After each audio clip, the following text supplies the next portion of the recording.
Pinasok sa loob ng bahay, pinutukan sa ulo, tinadtad ng bala. Yan po ang nangyaring karumal-dumal na pagpatay kay Mima Alicia. Yes po, marami pong nagalit. Marami nagalit po. Doon po sa mga hindi nakakakilala, si Mima Alicia po ay isang pro-admin kagaya namin. Pro-admin na lumalaban sa korupsyon, lumalaban sa mga pang-aabuso ng mga politiko. Lumalaban po sa fake news. So, yan po ang nangyari kay Mima Alicia kagabi. Pinasok po siya sa bahay nila, pinutukan sa ulo at tinadtad po ng bala. Confirm po. So talaga pong ang talaga pong apakay is talagang itumba si Mima Alicia na matagal na siyang may pagbabanta. Marami na pong banta sa kanyang buhay. Hindi lang naman kay Mima. Lahat po kami. Lahat po. Kaya nga po ako, hindi po ako nagbabasa ng comment section. Bihira po ako magbasa sa comment section. Sa TikTok man yan, sa Facebook man yan, or sa YouTube man yan. Alam niyo po, nagbabasa ako ng comment section kapag makikita mo kasi, alam mo naman, di ba, kapag umpisa pa lang ng letra, alam mo kung masama ang message or hindi. Kapag alam ko ng masama ang message, hindi ko na po tinutuloy yung pagbabasa. So may mga nababasa ako, yung mga magagandang comment, yung pong talagang kapareho namin ng adhikain. Pero pag meron na yung mga kabastusan, alam naman po natin bastos sila, di ba? So hindi ko po binabasa yan. Yung pong mata ko may filter. So ayan po, nakakalungkot na balita yung nangyari kay Mima. At age of 24 years old. 24 lang po yung bata. 24. Isipin nyo, 24, matatanda pa yung mga anak ko. Diba? Akala nila nagtagumpay sila kasi ginawa nila ito kay Mima. Hindi. Tandaan po natin tayo mga pro-admin, wag po nating isipin na nagtagumpay sila dahil itinumba nila si Mima Alicia. Hindi. Loser sila. Alam niyo kung bakit? Kasi gumamit sila ng karahasan. Gumamit po sila ng karahasan para manakot. They are loser. Isip nila nagtagumpay sila, maraming nagko-comment sa comment section, deserve.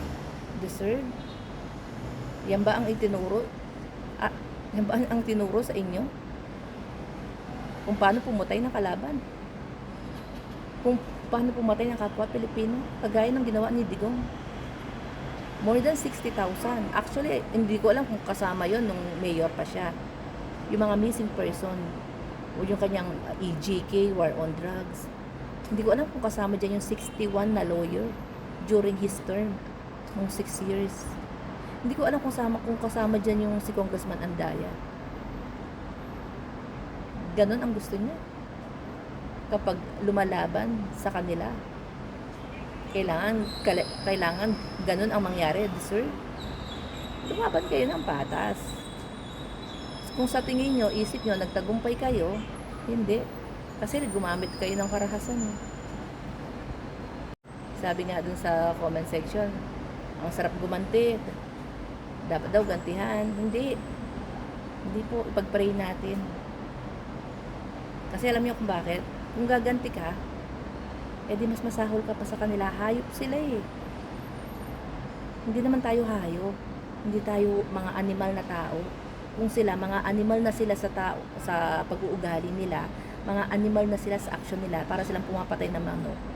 Hindi kasi tayo ganun. Doon tayo sa tamang proseso, kukuha tayo ng hustisya sa tamang paraan, sa may proseso.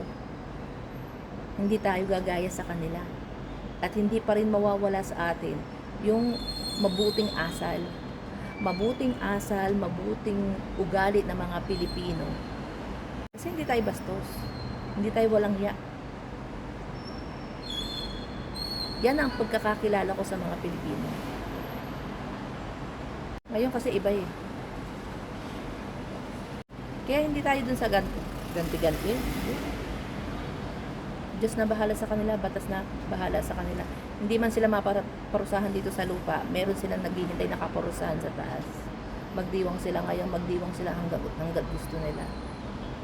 Pero hindi sila nagtagumpay dahil gumamit sila ng karahasan. Ito po sa ating mga kapro-admin. Itong nangyari kay Mima Alicia na ito, mensahe ito. Mensahe ito sa mga PBBM loyalists, sa mga pro-admin, sa mga pro-government. Mensahe yan, yung ipinarating na yan. Isipin nyo, pinasok sa bahay, pinutukan sa ulo, tinadtad ng bala. Mensahe po yan para sa atin na gustong itikom ang mga bibig natin.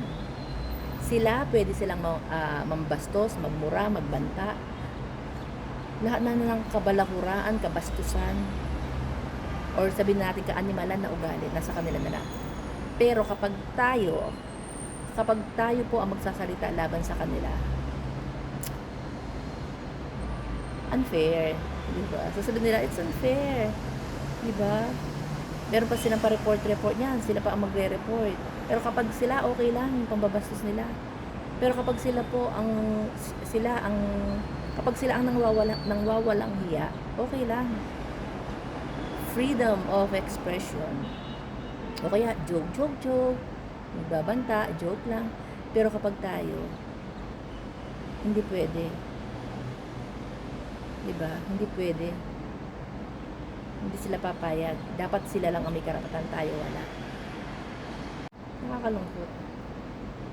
Nakakalungkot yung... Alam nyo, nanghihinayang po ako sa edad ni Mima.